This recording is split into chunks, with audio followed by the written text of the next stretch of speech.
President Uhuru Kenyatta and opposition leader Raila Odinga kept their talks secret even from their closest allies because they did not want the initiative scuttled by vested interests from their respective political groupings.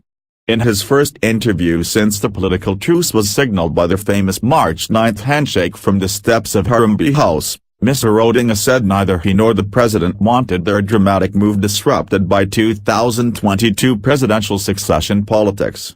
Mr. Odinga's co-principals in the National Super Alliance, Mr. Kalonzo Musyoka, Mr. Moses Wetangula and Mr. Musalia Mudavadi, were kept in the dark throughout a series of negotiations with Mr. Kenyatta conducted through just a few trusted aides. Also out of the loop from President Kenyatta's Jubilee Party side was Deputy President William Ruto. Mr. Odinga was present in Mr. Kenyatta's Harambee House office when the president phoned his deputy to brief him on the impending development just a few moments before the two of them stepped outside to make their deal public before the media. As President Kenyatta was calling Mr. Ruto, Mr. Odinga was simultaneously picking up his own phone for the first time to brief Mr. Musyoka, his 2017 and 2013 presidential election running mate.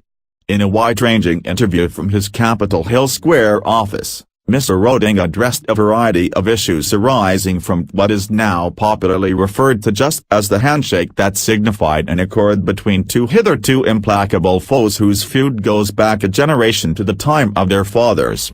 He answered queries on what motivated him and Mr. Kenyatta to abandon intransigent positions, if he has sold out on the opposition quest for reform and electoral justice, whether he was the loser in the end of the deal, the fallout in NASA and the fate of ousted Senate Minority Leader Moses Wetangula.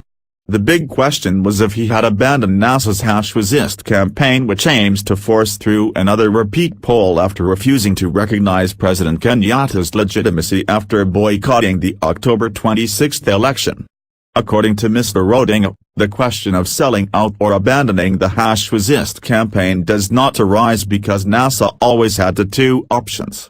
First was the demand for dialogue to push the case for electoral justice, and failing that came the popular resistance, from his swearing-in as people's president, on to formation of people's assemblies and then people's conventions. Ultimately, he pointed out, NASA would still have had to talk to Jubilee because any legislative proposals that came out of the People's Convention would still have to seek passage in Parliament.